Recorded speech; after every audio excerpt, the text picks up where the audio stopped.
Hello everyone, Namaste and a warm welcome to one and all presents over here. I am Riza Neupane. I am Arya Lakshmi Thapa. आजको दिन हाम्रो लागि विशेष दिन हो. हामी किस प्याराडाइजको 12औं वार्षिक उत्सव मनाउन गइरहेका छौं. हजुरहरू सम्पूर्णलाई हामी अगाडि देख्न पाउँदा धेरै खुसी र उत्साहित भएका छौं. Thank you so much for joining us and giving your valuable time. Now it's time for our national anthem.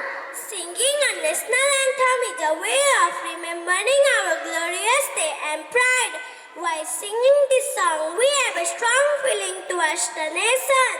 I would like to call class junior kids on the stage for national anthem.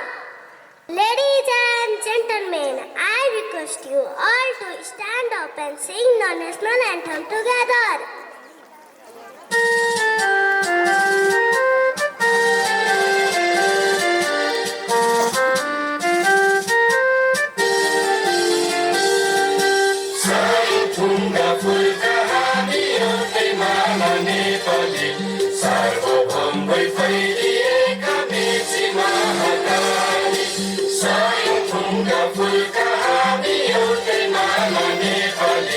Sarvabhaum Vaidhi